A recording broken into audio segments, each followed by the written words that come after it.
ជាដំបូងខ្ញុំប្រកាសណាខ្ញុំបាទសូមក្រាបថ្វាយបង្គំព្រះធេរានោះព្រះគ្រប់ព្រះអង្គនឹងធ្វើការរាប់អានចំពោះប្រិមិត្តដែលចូលចិត្តតាមដានការអត្ថាធិប្បាយរបស់ខ្ញុំអំពីជីវប្រវត្តិអ្នកប្រាជ្ញខ្មែរយើងពីសម័យដើមនៅក្នុងគណៈពេលនេះខ្ញុំសូមធ្វើការអត្ថាធិប្បាយជីវប្រវត្តិព្រះអមរាភិរកតៈអ៊ុយប៉ាងគណៈធម្មយុត្តនិកាយជីវបញ្ចប់លុះកន្លងមកមិនយូរប៉ុន្មានឡើយរយៈពេល7ឆ្នាំរោគនោះបានបន្តឡើងម្ដងទៀតពួកសិក្សានុសិស្សនិងក្រុមញាតិបានរកថ្នាំពេទ្យកែមិនដាច់រោគកាន់តែខ្លាំងឡើងរាល់ថ្ងៃមិនបានធូរថយសោះលោកក៏នឹងច្បាស់ថាខ្លួនលោកមិនជាទី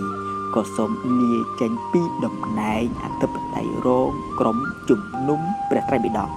នៅថ្ងៃទី1វិច្ឆិកាឆ្នាំ1553ការអនិច្ចធម៌របស់លោកលុះមកដល់ថ្ងៃទី28ខែឧសភាឆ្នាំ1554រោគនោះរឹងរិតតែខ្លាំងឡើងហួសពិស័យពេទ្យព្យាបាល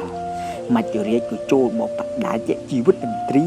នៃព្រះអមរាភិរកតៈអ៊ុយប៉ាងនៅថ្ងៃច័ន្ទទី31ខែឧសភាឆ្នាំ1554ក្នុងព្រះជន្មាយុគម្រប់62ព្រះវស្សានៅក្នុងកុដិរបស់លោកវត្តបទុមតីរាជធានីភ្នំពេញសូមជូនពរបងប្អូនខ្មែរយើងឲ្យបាននូវសេចក្តីសុខនិងសេចក្តីចម្រើនទាំងទៅទាំងមកសូមបងប្អូនជួយចុច like និងចុច share វីដេអូនេះដើម្បីទទួលបានវីដេអូថ្មីៗមុនគេសូមអរគុណ